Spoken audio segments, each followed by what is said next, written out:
If you're considering starting your own podcast, you should definitely check out Anchor because it is so easy and it is absolutely free. There are creation tools that allow you to record and edit your podcast right from your phone or your computer.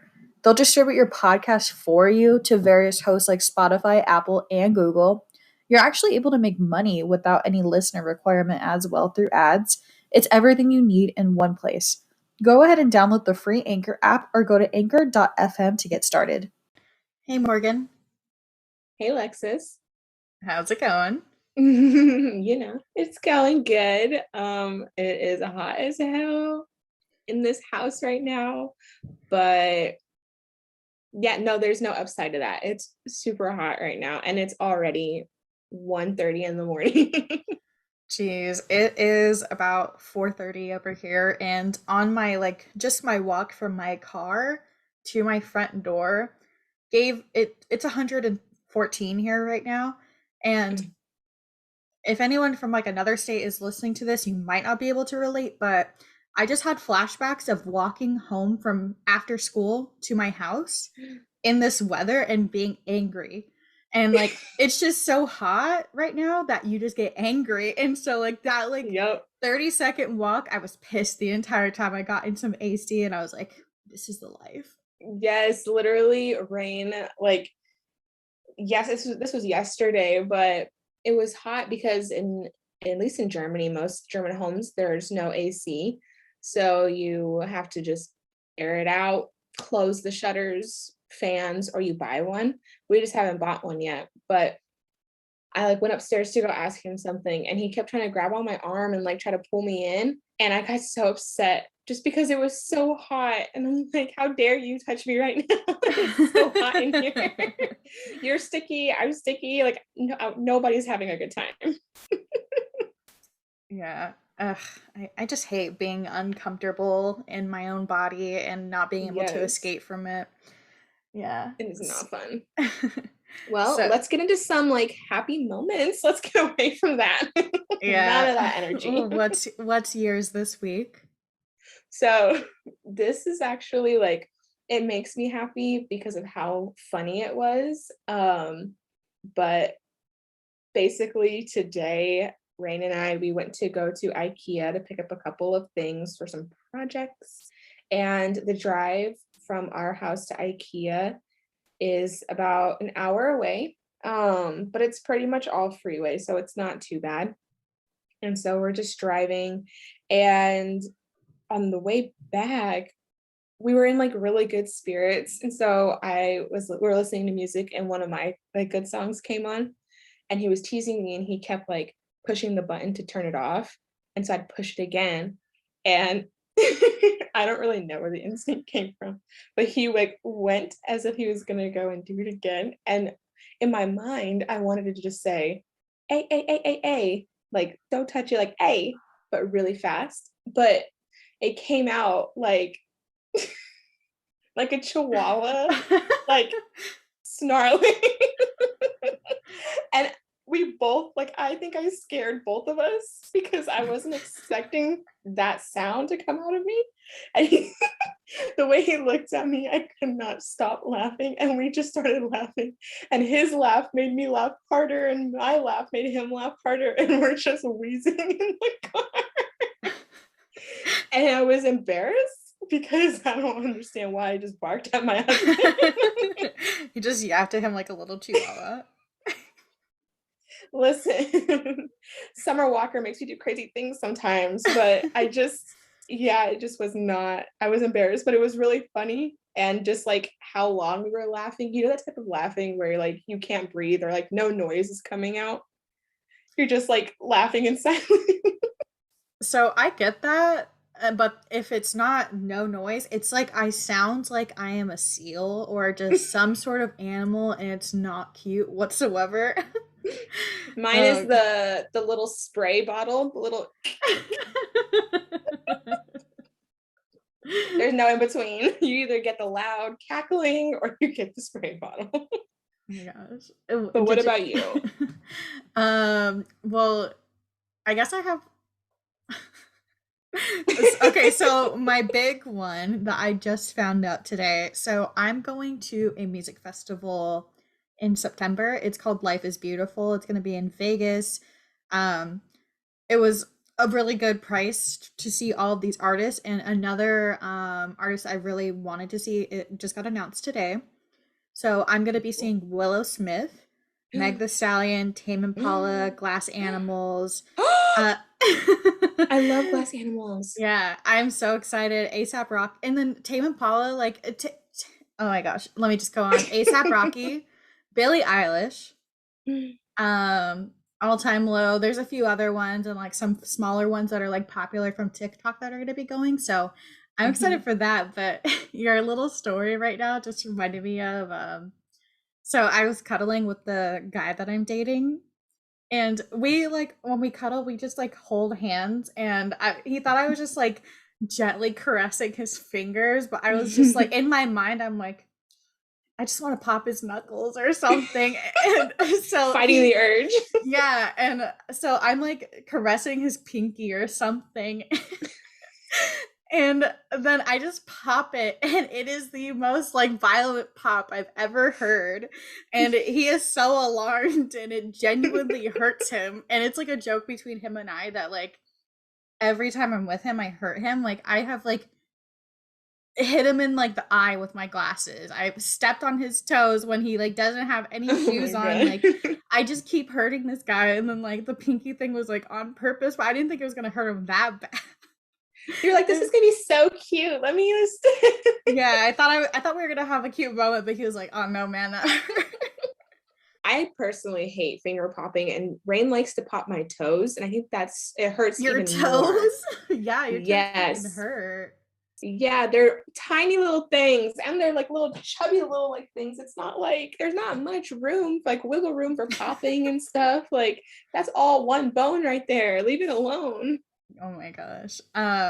So about last episode, so we both have recognized that we have a buzzword each episode that we just keep repeating, and last week's episode was audacity because these motherfuckers had the audacity, so we They just had had to keep it. saying it. And We then had to I keep reminding you guys. Like, God, I want to figure out how to just get the sound bits of like our buzzword and then have like a drinking game for it, but that's yeah, above me with editing right now. But right. maybe in the future. But I did want to tell you that one of my friends was kind of like live tweeting, except he was live texting me as he was listening, Aw. and he was like, not the uniform. And I was like, what uniform? Like, because I forgot that we had talked about your former roommate grabbing Rain's uniform and leaving it wet Mm-hmm. on top of the dryer or whatever. And my friend was pissed off Mm-hmm. hearing it and was like, you did not do that to someone in the military. Like, that's so disrespectful. And I didn't even recognize how actually disrespectful that was, especially considering her husband was in the military. And I would think that like her husband or whatever would, really step in about something like that. Thinking back Yeah. on it.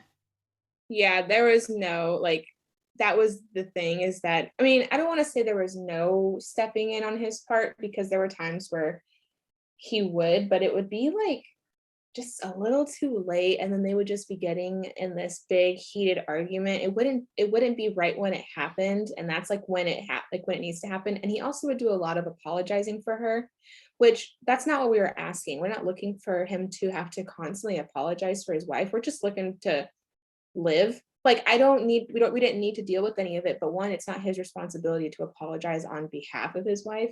I would say if anything, if he does feel sorry about that situation, maybe to just address it when it's happening. But I don't know, I don't really know. I'm sure he was probably embarrassed. It was probably embarrassing for him in those situations. Me and Rain joke about it all the time where we're like, I'm just gonna let you know that if you ever were acting out of pocket like that, I would tell you to your face. Like it's like when you see people being like couples and they're rude to service workers or just customer service workers and everything like that. I've told Rain, I was like, if you ever acted like that, I would call you out on your bullshit so fast. Yeah, and then my roommate, came up to me and was like, "You're welcome." And I was like, "For what?" And he's like, "For being the best roommate you've ever had." And I was like, "Shut up." I'm like, "Yeah, okay." And then he was like, "You know what? If you ever put my stuff in a bottom drawer like what Morgan's roommate did, I would be furious." I'm like, "I wouldn't dare, but also don't unplug my items in my room." Exactly. I Yeah. know. And like it's just kind of funny to us because like we just have like genuine like human decency for each other. I don't really think we go above and beyond that much, honestly. Isn't it So, crazy? Yeah, it's so crazy to like when I'm thinking about this too, because when I was listening to the podcast, at first I was like, oh shoot, there was so much more I had wanted to say, but I'll have to write a book because it's not something I can fit into a podcast. But it really makes you think that it's not like we weren't saying we were perfect roommates. We were just decent people. Like right. I was not gonna cook every single morning for these people. Like that would make me like probably a perfect roommate in some ways, but I wasn't like this.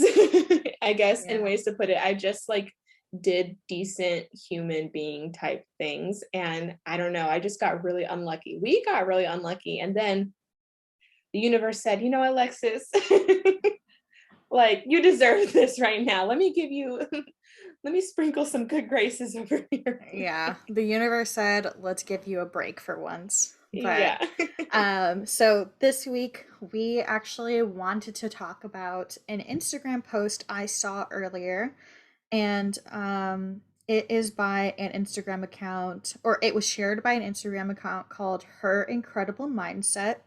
And the original, it was written by someone named at Steven. We'll go ahead and put their information in like the description if you want to see some more. Um, and it's a multiple image swipe through, and it says 8 lessons people learn too late in life. So we wanted to go through them kind of like blind, like we wanted to go through them blindly and give our thoughts and opinions on them, maybe share some stories and go from there. Hopefully the topics aren't too dark because we know that the last 2 episodes have been a little bit negative. But Yeah, you know what? We've had our happy moments in there. Okay. This is just what we've experienced and this is how we're talking about it. right. Do you want to go ahead and read the first one? Yeah. Okay. So the first one is important people come and go, and that's okay. And to kind of go into what he had said, it's basically, unfortunately, the most important people in your life can become strangers overnight. Fortunately, total strangers can become the most important people in your life overnight. This process hurts, but if accepted, it serves to improve the quality and suitability of the people in your life. Yeah, important people do come and go, and that's been a hard pill for me to swallow, especially the part where they say, fortunately, total strangers become the most important people in your life overnight. Because I remember being in high school and my elementary school best friend became extreme, like it felt overnight, became extremely close with another girl. And I was just like, what the hell? Mhm. Like, what about like I took it very personally. So in my mind it was not okay. I'm like, we have all this time, like why are you so invested? Because in my mind, like everything had to accumulate and in order Mhm. to mean something. But then she like flat out told me like we just connected. And like it was like still took me like a few years to like really accept it, but now looking back on it, I'm like, yeah, like there's people that I've met like randomly off of like the internet that just became super important to me. So now I understand, but back then it was not okay for me. Yeah. And in this way too, like when it comes to I find that I might be relating a lot of these to some really important current events that have happened in my life. But in this one, when I got diagnosed with MS, I definitely had a large like amount of people that checked in on me. But I think in terms of like when it came to certain people in my life, like for instance with my mom, that was really hard just because, the way that my mom handled it wasn't the way that I was wanting. Not to say it was the way that I was expecting, because I didn't really know how like she would handle it, but it was just that she really was kind of in denial with what was going on and didn't believe that that's what it was, and didn't believe the doctors and the specialists. And then I had met a this woman on Instagram who is a multiple sclerosis advocate, and she is making space for people, for women, women of color who have MS. And she has been not only in the beginning a great like person that to have access to kind of make me feel heard and not alone, but she's become such a great friend to me. And I've never met her in person. Um, we live in completely different countries, but we video or we voice message all the time. We are always checking in on each other, always talking about, how we're doing and just regular life stuff. And she's been a really big light in this moment, in this like huge moment in my life. And it's crazy how certain things just like happen and fall into place. Like you said, you think that with, your friendships, it needs to accumulate. There needs to be history in order for it to be, this really big, meaningful relationship. But people really do surprise you. And those connections are like, can be really strong. And the connection that I have felt went deeper than us just having, MS together. It was more of just our way of thinking, the way that we talk to each other. There was just so much more that went into it that it kind of helped push away from how I was feeling with my mom. Yeah. So, with the first part where they talk about some of the most important people in your life can become strangers overnight, have you experienced that? Um, I don't, mm, I don't necessarily know, just because, the friend groups that I've had, I've been fortunate enough to have really close still to this day. I even have two really close friends from elementary school that I still talk to this day and I'm close with. So in terms of friendships, not really. In terms of family, yes, because, like with my mom and with my aunt, those were two really important women in my life that I even remember just idolizing all the time. And I wanted to be like them. They were people that, had their lives together and handled everything and anything that they needed to. And they were just big lights in everybody's life. And with these past few years, it's just like completely different people. And I honestly, I have to say, like, I don't know these people. Yeah. So, as we go through these, do you want to like end it with, do we agree with it or not? Yeah, I like that. Yeah. So, I definitely agree with that one because, like you, same thing with my mom. And I've had some people that are total strangers become super important to me now. But I know that you were looking forward to this one. So, number two says, your diet isn't just what you eat. As you get older, you realize that your diet isn't just what you eat, it's what you watch, what you read, who you follow, and who you spend your time with. So, if your goal is to have a healthier mind, you have to start by removing all of the junk from your diet. Yeah. Yeah, this one, it just like when I was, because I had skimmed through these before we started this. I didn't want to really sit and think, but I will say I did sit because this one just resonated with me, because it's so true in just like in my experience. I can share again, when I was diagnosed with MS. Before all of this, I had just moved from Arizona all the way to Germany. I was leaving my entire life behind. I had never lived anywhere other than Arizona. So my first time moving away from home, I really wasn't expecting it to be in another country, but I wasn't gonna not go. Um, I expected myself to, be a little uncomfy, but I didn't know it would get to this level.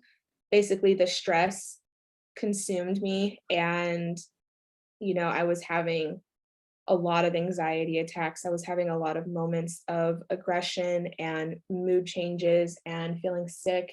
And then I had hit a breaking point, or I guess my body hit a breaking point, and that's when I was experiencing my body just, in my mind, it felt like my body was shutting down because it just went numb from my shoulders all the way down.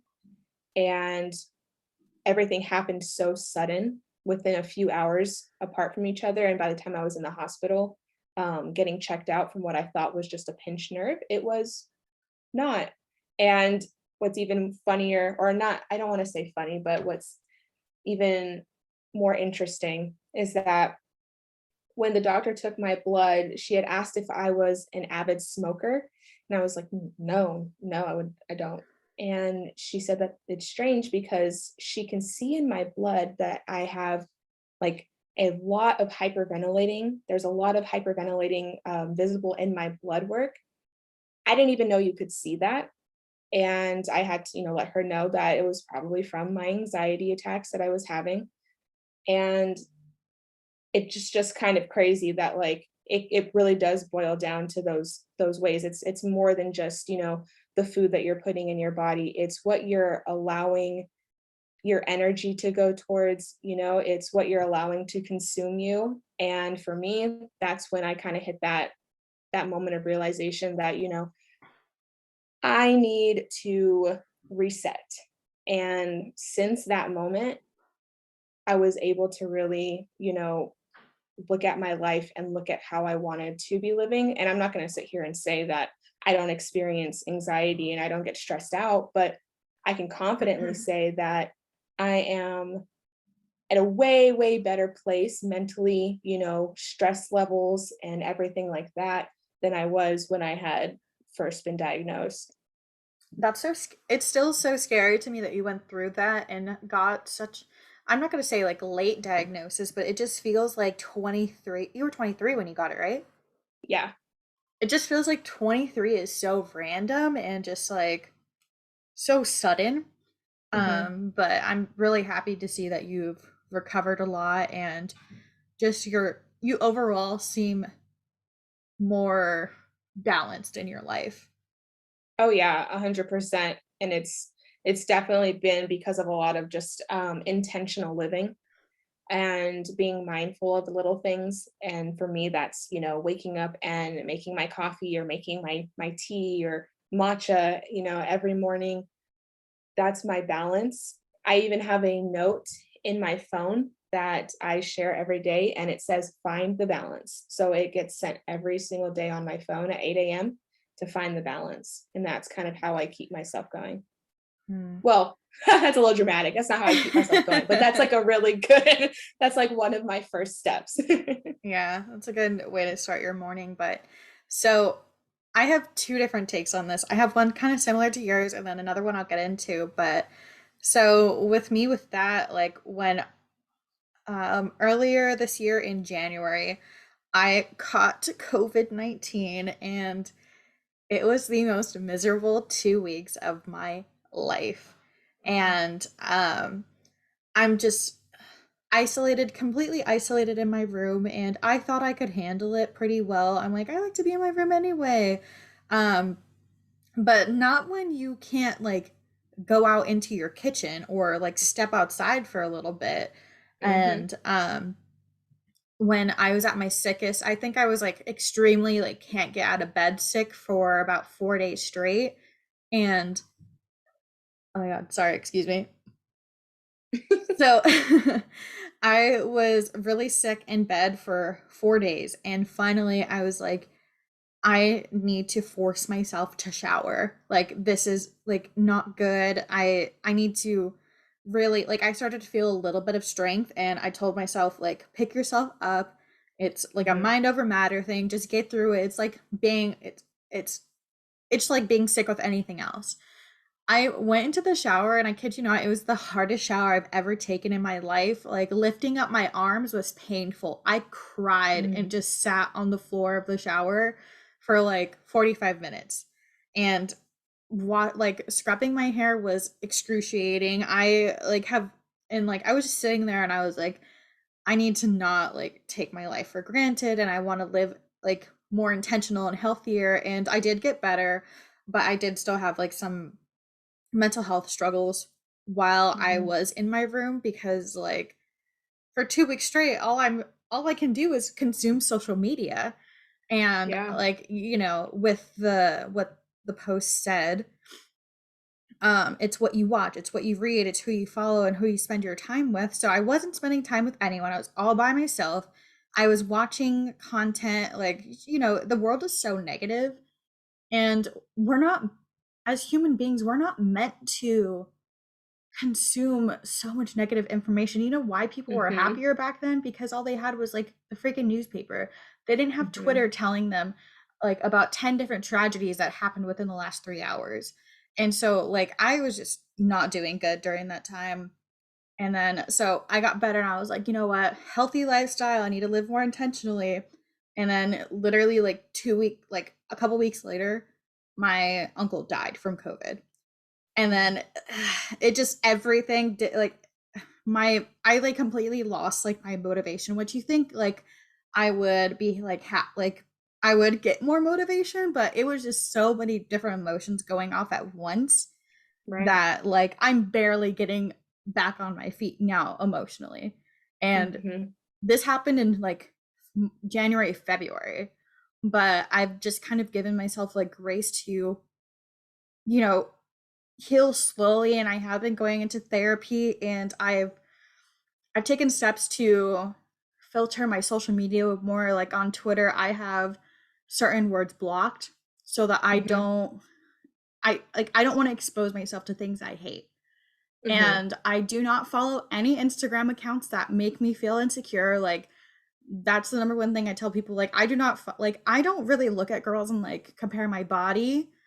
But I did kind of fall into this thing where I was comparing like kind of my aesthetic and just me overall, my hobbies and everything to this particular person on Instagram, and I found myself getting so obsessive over it and I'm like, "Oh my god, this is what like these girls go through like Right. comparing their bodies." And I was like, "This is not right." And I cannot imagine like dealing with this every day. So I just like I had to like discuss that with one and like talk through it and like get that out of my system, but it was really difficult and I'm doing better now. I'm in therapy and stuff, but it's still ongoing. So Yeah. I would love to live more intentionally like you, but I do agree your diet is like I mean, it's everything.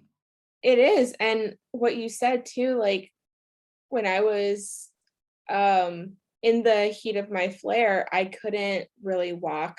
I could walk, but my body had it felt like I was walking on pins and needles basically. So, and then with the fatigue, I was in bed every day. And what was even harder was that we have shutters here or like rollers here on our windows and they're like complete blackout windows. So they black everything out. And so I was in a room with the door closed and the windows completely blacked out so I could sleep. Rain was doing it so that I could sleep, but I would be awake and I would just be in that room in that dark space and I would be on like TikTok and I would be on Instagram and I would just be thinking about I'm going to be like this forever. And I was just thinking like, wow, look at everybody able to do all of these things that I want to do. And it just put me in such a bad headspace.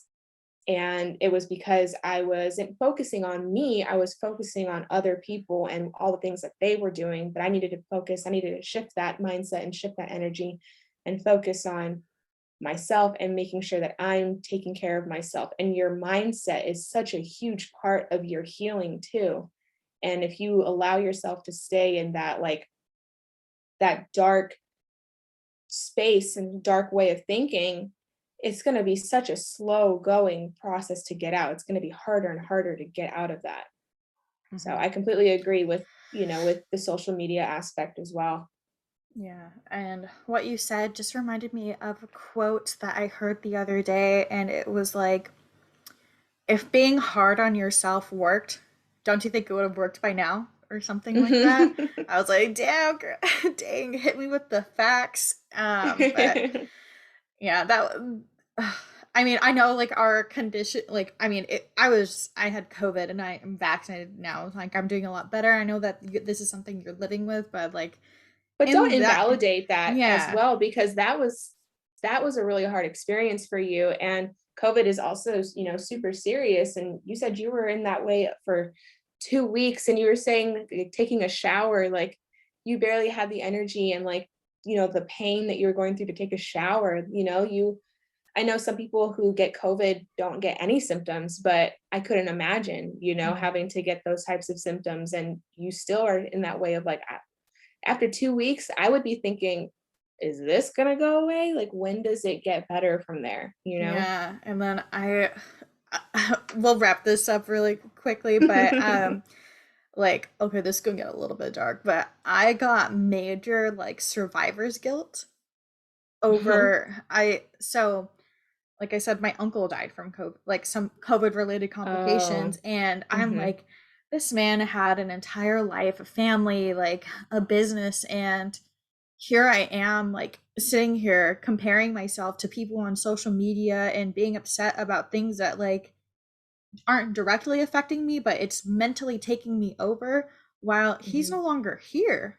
And so I felt so guilty for not valuing my life more. So that's been a driving force. But mm-hmm. man, heavy, heavy, heavy. Heavy. All It's right. okay. These are all things that we're working through.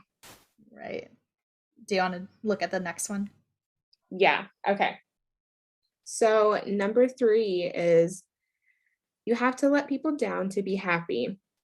You and your mental health are more important than your career, more money, other people's opinions, that event you said you would attend, your partner's mood, and your family's wishes.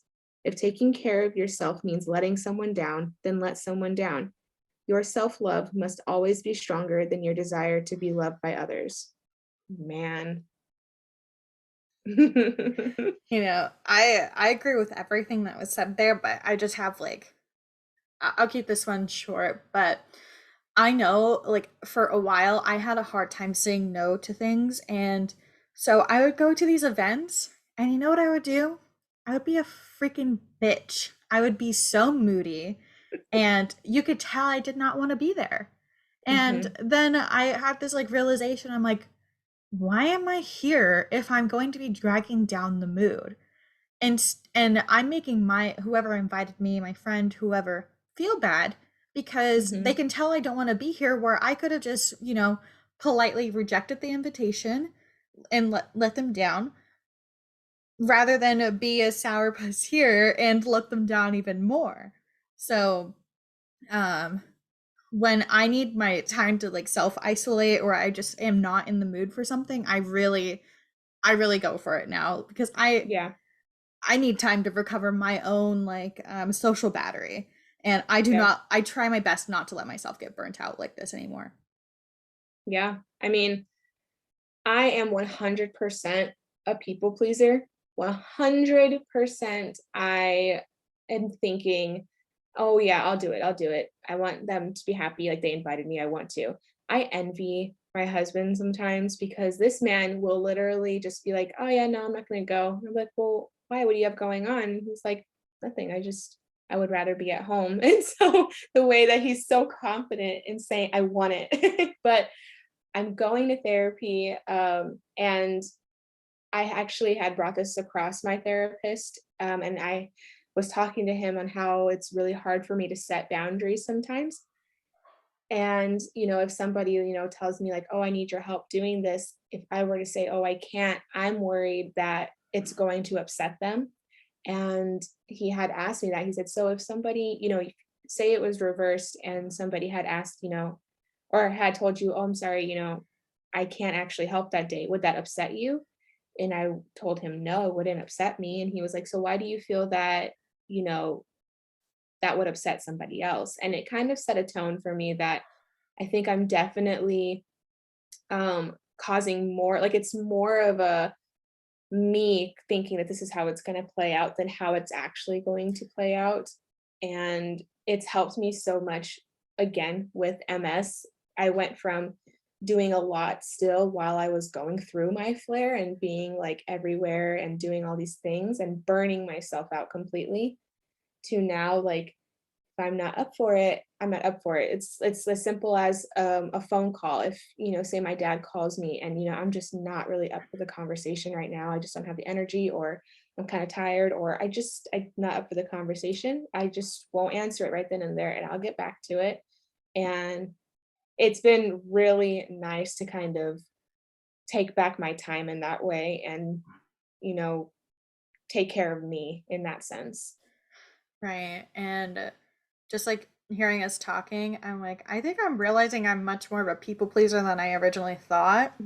Because, even when I do say no, or even when I set boundaries, I am profusely apologizing. I'm embarrassed at that I'm even saying anything. And like, I've had someone in my life just tell me, like, your feelings are valid. And that's the energy I bring to other people. But like hearing it back, I'm like, oh shit, they are, you know? They are right. And with this, it's like protect your peace and your time is valuable. So I Mhm. really agree with this one. What do you think? I do too, and I've also learned that the people that I have in my life right now that I have said like done those things with, they're not hurt by it. You know what I mean? It's a completely understandable thing. And I think that's also something to recognize, is that I have been filtering out those people that have made me feel like, by me prioritizing myself in certain times, in certain moments, that's not okay, and it is okay. And if that bothers people, then we'll just filter it out. And I think that it's slowly happening. Slowly getting there for you. Well, that's Yeah. good. Do you want to discuss the next? I'll read off the next one. Okay. It says, never let rejection lead you to self rejection. A person who has experienced rejection fears rejection, and a person that fears rejection tends to push or run away before they can be rejected. Oh my God, this is hitting me hard. Um, in their subconscious mind, they have avoided rejection. In reality, they have been rejected again, this time by themselves. Mm. Let me just go on my soapbox really quick, off air. I was telling Morgan about a situation and she was like, self-sabotaging. I'm like, yep, that's my freaking middle name. All I do is self-sabotage. Like, and I did explain this to someone recently where I I'll just like flat out say, like, so dating is really hard for me. And that's because when I first went into dating, I was like, let me be as open. Like, I'm a very open person, but I've slowly become more jaded and more guarded. And when I first went into dating, I was like, all right, I'm going to give it my all and be exactly who I am. And I'm super excited about this. And then that thing fizzles out. And then I'm like, all right, the next person, let me be a little bit less so I'm not hurting myself. Fizzles out. Next thing, I'm like, okay, just a little bit less. Like, I don't want to get too invested. Fizzles out. And so it kept going on and on and on and on. And I'm getting more jaded. And so I'm like, I'm just going to reject this and like really protect myself. And in my mind, create scenarios that like don't even exist yet, where I am the one like I'm like, okay, they're gonna hurt me, so let me just dip out. And I've Hmm. done that over and over and over, and it's become a problem. But so this is something I definitely struggle with. I don't have a solution for this other than like it's usually just your anxiety talking, and you can't put everyone in one box. But Yeah. I'm interested to hear what you have to say, Morgan. Well, it's kind of cool because we have two different like perceptions of this one. So for me, um my way of my rejection for myself is essentially with all of my creative projects, I tend to close that book or close that chapter before it even goes anywhere, to kind of save myself the possible, of it just not working out. And I think it ties a lot into one, just being a little anxious that, oh, well, what happens if this does work out? Can I even sustain like this for a long term? Do I want this long term? Or the when it stops being fun for me, I just assume that, oh, it's over, instead of like creating, more, I don't know if it's like more momentum or just like more opportunities within these creative things.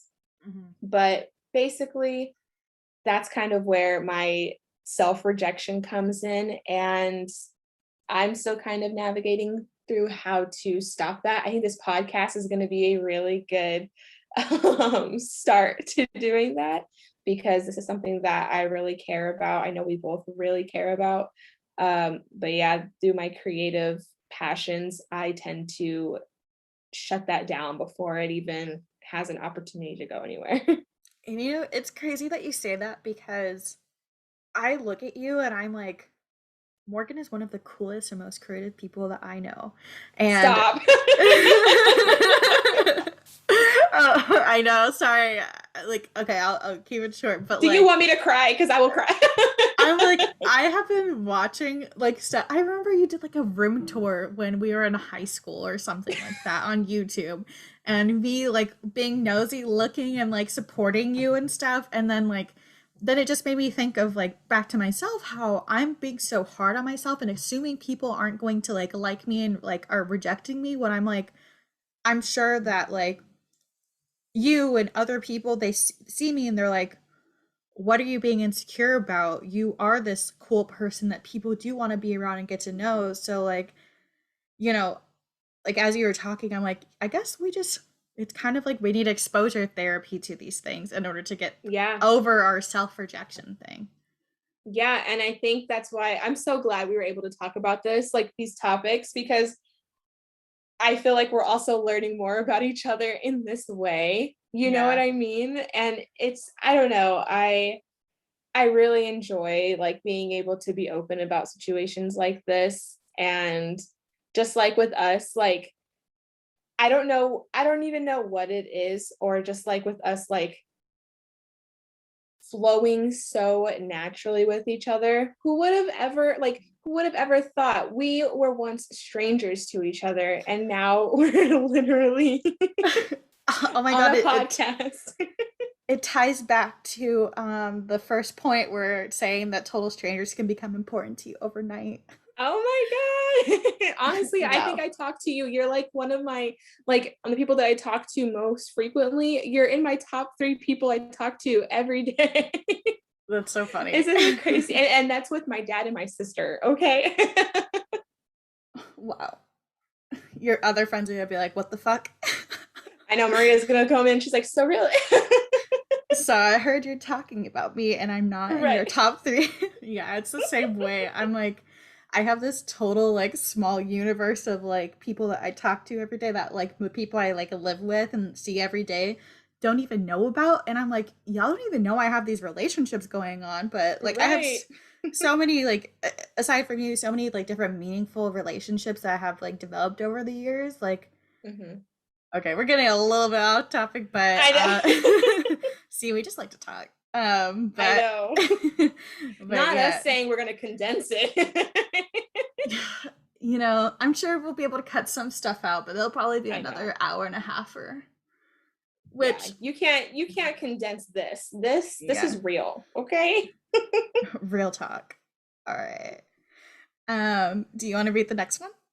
Yeah, okay. So let's get into number 5. So, own your responsibilities, own your future. You're not responsible for your trauma, but you are responsible for breaking the cycle and not hurting more people because of what happened to you. Oh my God. I don't even think I read this one.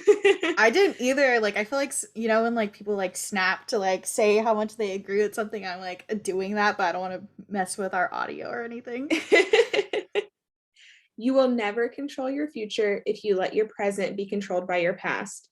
What happened yesterday may not be your responsibility, but how you behave today is. Yeah. I'll let you take the Yeah. mic on this one first. So, yeah, I am living by this right now, and since, again, with everything with MS, it's just the diagnosis has been such a rude awakening, and it really needed to happen for me. Is that the correct way to say that, or should I say like reality check? I don't know. It's what I needed to just get me out of that way of like being trapped in all of this mess in like my home life, in my own mind, my own traumas. I needed it to just pull me out of that. And that's exactly, like, I can definitely relate to this topic right here, because Mhm. I give very, very little energy to things like this anymore. I think it also helps that I'm 5,000 miles away from like Arizona. Anybody that's trying to start anything with me, but I just don't give it the energy. It's so easy to hang up the phone. It's so easy to, you know, block the text, or to simply like not engage. And I've been able to just kind of follow with that. And it's been really good for me moving forward. I've found that I'm a lot happier, and I'm not sitting. I used to lay in bed because I couldn't sleep because I had so much anxiety thinking about, situations that had gone on in my life. And I don't even think about these things. I can actually go a full day and I don't even think about these things. And it's great. Yeah. So with myself on this one, I kind of have a totally different perspective too, because I'm relating it to another person that has actually affected me. Um, so with being responsible for your own trauma, I do have a lot of my own personal trauma that we'll probably get into in future episodes. But Hmm. if I always say, if other people had been through what I had been through as a child, just growing up, like as a teenager, I don't think a normal person would be able to handle it. And I've been able to handle it. Absolutely. Yeah, I've been able to handle it pretty well. And I refuse to take that out on other people because Hmm. I have had people take out their trauma on me and Hmm. it has not been a good time. Um, or like, you know, just I allowed people to hurt me because I was so empathetic to what they had gone through and their experiences that I was like, it's okay, like they don't mean it that way. And Hmm. I'll bring up this one instance. So one of my first serious relationship was with a guy that has bipolar disorder, depression, and I was also his first ever girlfriend, first female sexual partner, everything. Hmm. And I'm like 18 years old. This guy is, well, we met when he was like 20 and we knew each other in high school, so it wasn't weird, but like I'm just painting the picture, was 21 by this time. And I always kept in mind of his mental illness and the fact that I was his first girlfriend. Hmm. I let this guy get away with so much. He hurt me so bad. And I was like, I'm his first girlfriend. He just doesn't know I have to teach him. And I was like, who the fuck was teaching me? Like, I just had the emotional maturity to know what was right and what was wrong. Right. And he's trauma dumping on me, basically. And he's not taking responsibility. And it's just like, I just felt so trapped in that. And like, luckily, he's doing better now and everything. Yeah. But that was definitely like, I refuse to deal with people like that now, and I Yeah. call it out instantly. And I will never treat people badly because of my own trauma. If Yep. anything, I let people know, like, kind of, if there's not a ton that triggers me, but there are just like a few things that really wouldn't come up in like normal conversation that I'll just like, gently tell people about it, and they, for the most part respect it, and it's fine. Um but yeah, man. Take Yeah. care. Like, sorry, I did not mean to cut you off, but just You're take okay. accountability. That's really what it comes down to. Yeah, no, I'm agreeing with you 100%. And I think I've dealt with very similar situations. I've dealt with that with, you know, my roommate. I've dealt with it with my family. I and it's something that I'm sure Rain's had to deal with me. And going to therapy and being able to recognize these types of behaviors too has been really beneficial for myself in how I navigate through our relationship now too, in ways that like I have to remember that I did not like the way that, this was happening to me. I do not want to replicate that into my relationship. It's not an excuse. Like what happened, like what the things that I've gone through, not easy, but it's also not an excuse to just fall back into those things. And so I completely agree with what you're saying. And I think, thank goodness I was able to see a therapist and we were able to, discuss those things because now I see it in a completely different way. And I think it's going to be really beneficial for mine and Rain's relationship and possibly any relationship that I encounter that I even let in that way. So yeah. Yeah, and you're putting the effort to break you're putting the effort to break the cycle. And I think Hmm. that's the most important thing. Like I appreciate someone actually trying. Yeah. And yeah. So with this next one's pretty simple. I feel like we could just Yeah. get through this one. It's quality over quantity. Life is about Why am I talking like I'm like a freaking I felt myself slipping into a narrator voice or something. Or yeah. Anyways, No, so I was gonna tell you because I felt like when I'm reading these, it just brings me back to like high school English where you get picked on to read, and I'm like, all right, articulate, articulate, like, all right. Let me read. Quality over quantity. Life is about quality, not quantity. One quality friend gives you more than 100 acquaintances. One quality relationship gives you more than 100 flings. One quality experience gives you more than 100 drunken nights. I mean, yeah. yeah, 100%. I mean, I already know exactly when people.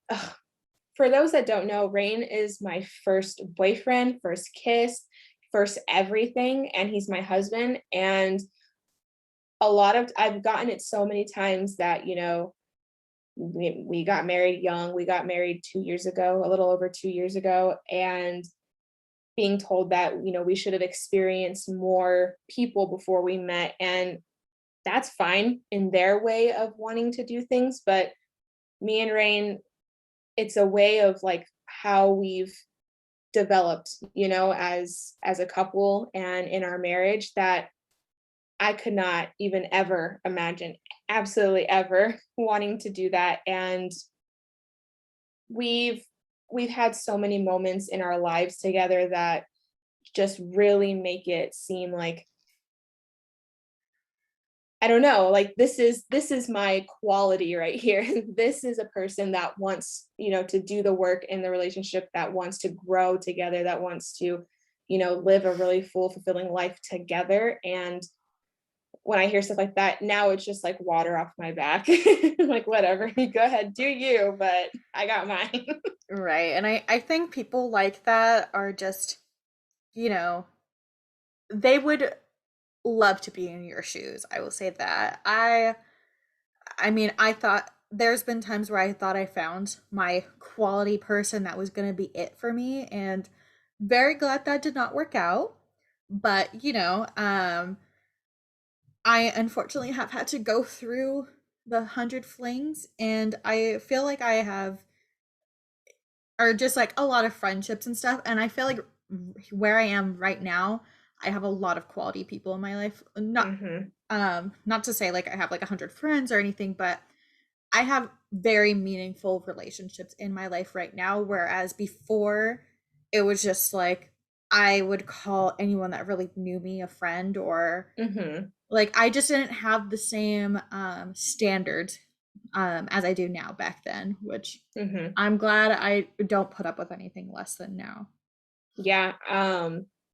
Me and my friends, we were four lifers basically is what we've called each other now. Is that is what we are after 10 plus years of friendship. It's for life. There's absolutely nothing. My friend and I were even joking about it, and she was like, I don't know, I feel like she said that her and my friend were talking about like, well, what if I accidentally killed your dog? And she's like, well, I mean, it was an accident. And I was like, what?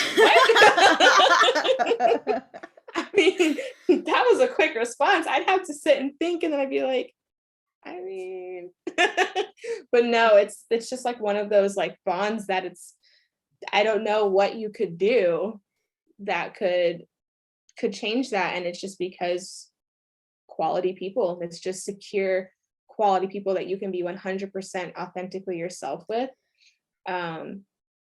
And Rain and I have been together for 5 years, I should just mention, and not 2 years. We've only been married for 2 years. Okay. We've been through some stuff, but yeah, I think we can both agree we found some really high quality people in our life. All right, I just hit my 10-year friendship mark with my best friend Jake. And Oh, yeah, we still need to like I mean, I oh my gosh. We both have kept the same friends from like around the same age onward, I think. So mm-hmm. like I'm realizing how much more alike we are as like time Right. progresses. Um but then my other best friend Tim, who's my roommate, I need to go up to him and be like, we're four lifers. We just hit our 9 year. It's getting I crazy. know. And I'm like, dang, these are people that are gonna like, be in like my wedding if I ever do get married. Yeah, these are people that are going to come over with their kids, or you're going to be sitting on the porch with, you know what I mean? Like, these are people that you're going to like do your bingo nights with and everything. Oh my God. Um, me and my friend group, we constantly talk about what we would be like in nursing homes. And oh my God, there's this. So what my friend Jake, he worked. I'll end this quickly, but so he worked at a medical facility, and I think he saw someone that we mutually know, but it was a mental health clinic he worked at, and he like wanted to give me the chisme, but he was like, "Oh shit, HIPAA law," and so he will not tell me. And I'm like, "If I'm on my deathbed, can you please tell me?" And he's like, "I'll think about it." And I'm like, Right. "All right, I got you." I wrote a note down on It's my your note. dying wish. I wrote a notes app reminder. So it says, ask Jake what he was going to tell me that one time on my deathbed. Literally. It's going to like set the reminder for like 70 years in advance, just for whatever it's like when I'm on my deathbed. I really want to know. I need to know the drama. Yeah. All All right, right. let's get into number 7. Ooh, fairy tales will make you unhappy. Obsessing over the things that society said you're supposed to do will kill your happiness. Don't listen to the fake fairy tales of how your life is supposed to be going. You don't have to go to university at 18, or get a job at 21, or buy a house at 25, or get married at 30, or have kids at 35. Oh my God. I didn't even know it was this extent. Everyone is different, and your path to happiness will be too. I mean, I think we're in that generation where we already like, yes, I completely agree. And I'd be lying if I said that I didn't feel some type of way thanks to capitalism. Mhm. Whenever we moved to Germany, I haven't worked for a year. It's been a year this month, and it was by choice. Originally, I had intended on getting a job eventually, but then when, I got diagnosed, it just wasn't going to happen. And then seeing how long it took me to kind of get back to some form of a normal, I decided that my job gets to be taking care of myself, and really, really taking care of myself. And I used to think about it in a way that, like, oh, my life is just passing by. I should be working. I should at least be going to school, or I should be doing something. That me living my life wasn't enough. And it wasn't until I came back from visiting home that it really like helped me get a better idea of, or a better like way of thinking, that this is my job. I get to take care of myself. I get to really, I have this opportunity where I can really truly take care of myself. And I need to appreciate that, which I do obviously now, but like I don't need to be going to a school. I don't need to be going, finding any type of job if I don't have to do that. So that's where I stand on that. Right. As you're reading this, I'm like, oh my God, oh, I hate feeling like I am on a timeline. And, I saw a TikTok that said something that I was like, you know what, that kind of makes sense. So they were saying that capitalism and, controversial. So, just know I don't mean this in a super offensive way, but basically, it was like white Hollywood has made us idolize our teen years so much and thinking that the best time of our life is when we're in high school and college, that everything else after that is terrible. Because you know Right. what? Most of those people that are like that in these movies do peak in high school, do peak in college, and then they hate the rest of it. So it's kind of set this expectation that we all need to be that way. And Hmm. really, like, people in other countries aren't like that. And so I've had to like really fight my demons on this one because for the last like 2 years, I've been telling myself, I'm going to go back to school. I'm going to go back to school. I have not done it because I'm like, I'm too old. I just started the admission, Mm. and then I just started the admission process to get back to school, which Yay. took a lot out of me. I know it sounds so simple, but like, shout out to Gil Padilla for helping me with that process. I still need to finish it, but it's progress. And I'm like, I just need to do it. I'm not like, not that like there's a rush or anything, but in 5 years, whether I do it or not, I'm still going to be 5 years older. Like, Hmm. I just need to freaking do it. Also, side note, my lovely roommate, Tim, like wanted me to give him credit for helping take care of me while I had COVID.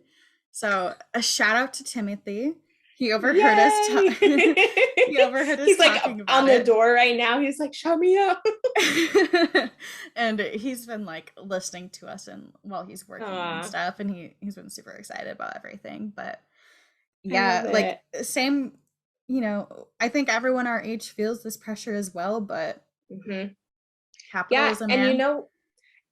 with what you said about applying for school, just hearing you like say that you like got your admissions taken care of, that I can feel that, because that's been a hard thing for me, is that I did have that moment of just like, well, maybe I'll, go to school again and I can do all that, but the pressure and the like how nervous it makes me feel of getting set up and like, can I take on this workload right now? Can I do all of this? But hearing you like say that you just did that, after feeling like a similar way, like now I feel I just have like this wave of confidence now because of you. I want to go and do it, and I want to just bite the bullet and just do it. Girl, do it. Hopefully, like, seeing me do it is like more inspiring and stuff, but Yeah. it's definitely a workload that we have to take into consideration. But Hmm. I I just get inspired by people who've done it before me, and I want Hmm. to set the precedent for my future children.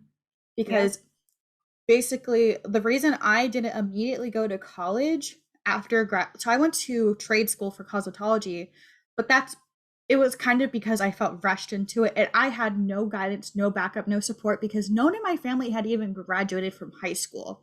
They like I didn't even get graduation pictures taken.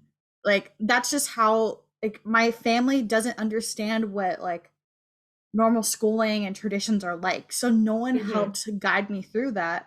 And yes, I could have tried harder on my own, but like I just really didn't know. And there was a lot of stuff going on at that time. So here I am now. I want to make Yeah. sure I do this so that my kids don't struggle later, Yeah. Yeah. Yeah, I think that's awesome. And like I said, you've inspired me to like look into that again and explore that again and call my dad back and tell him, okay, I'll enroll, because he's been trying to get me to enroll with his job for the longest time. So I'm like, all right, I'll do it. I guess I'll do it. But no, I mean, another thing about this too is that I used to feel so bad for not working, and that made me feel like I'm just floating. Like and this might sound a little bit dark, but I felt like a waste of space. And it was also during the time of like being sick. And I was just like, I'm a waste of space. Like, what am I even doing here? But that I wasn't doing anything. At that point, I was literally on my phone, not doing anything. Once I was able to get better and actually make something of my day and feel productive in other ways than working, 9 to 5 and things like that, I kind of felt that stigma just getting further and further away from me. And then funny enough, my TikTok algorithm started putting a lot of people talking about wanting to be a housewife. They're like, I want to quit. I want to be a housewife. And I'm like, you know what? Maybe I need to change my perspective a little bit. That TikTok algorithm is crazy. Yeah, it's in my mind right now. I know, mentioned like I casually mentioned Waffle House, and then I got Waffle House TikTok, and I'm like, that is the most random, obscure thing to be getting on my TikTok. Right. Yeah. Yeah. So changing your perspective, I really, okay. So here's the thing is about TikTok's algorithm. Sometimes I purposely be saying things so that I get that, Yeah. like to show up on It's my called For You. manifesting. Oh my God. We need a whole episode about manifesting because that has been on my mind a lot recently. Yep. Um, yeah, I've been manifesting a lot recently, and I feel like, do I think that there's some mystical being, making thing moves happen for me? No, but I think that I'm opening my mind to those possibilities more and Yeah. seeing ways I can achieve them. Yeah. I Yeah. hear ya. All Not me right. saying yes in my head when you said no out loud. Oh my Oh God. my gosh. All All right, you want to right. read the last one? Yes. Gosh, I wonder how long this is. Anyways, number 8, fun is yours. If you want to enjoy your life, don't subscribe to other people's definition of fun. Fun does not mean drinking, partying, and socializing. Fun can be a night in alone, getting lost in a book, a deep conversation, a walk, creating art, playing music, or doing work that you love. Your fun belongs to you. Make sure you define it. Mm-hmm. I I wholeheartedly agree. I there are times where I can go out and like do what other people like like what mainstream media would think is fun, but I'd be lying if I said like I would rather be at home in my bed like having like a self-care day and then watch a Mm-hmm. Korean drama with my favorite snacks. That to me is the most fun day possible. And Right. or like a reading like a cheesy romance book or something. And Right. like my other friends that don't do that are like, what the hell are you doing? You're so weird. But I'm like, you don't even know. Yeah. Yeah, I agree. And living in this house with Rain, we have two completely like different definitions of fun. Rain's fun is brainstorming, writing, reading, loves reading. And then also his video games. He plays like these gosh, I don't even know, these like settlers video games where he's in control of like this whole like I don't even RPGs know. or is it Red Dead Redemption? He's played that, yes, but it's like a computer game and it's Crusader Kings or something where he's like the man that's creating all of these I don't know. I'm not invested enough to know because that is not fun to me, but that's his idea of fun. Mhm. He's very much a homebody, and I've become that way a lot too, and I do enjoy the mainstream ways of having fun, but also like a really like ideal fun day for me is going to a nursery. I love going to plant stores. I have a ball. um I love going to like walk around home decor stores, and I love having little DIY projects. I did a DIY project in my home just this last weekend, and what was so fun to me was when it was finished. I would close the door and then I would open them and I'd walk back in like it was the first time I was seeing it. And I was like, oh my gosh, this looks so good. And I did that so many times. And that was so much fun to me. That's me after I cleaned my depression room after like 2 weeks and I could finally see the floor. But Oh my gosh. you know, my extroverted day sounds kind of like that, but like my day to Mhm. day, like fun sounds more like brains. Yeah, yeah. And it's I've tried. It takes a lot to, you know, captivate me in that way. I am way more extroverted than introverted. And I think a more of like a realistic, fun, introverted thing for me is probably cooking. That's it, is being able to cook a really nice meal.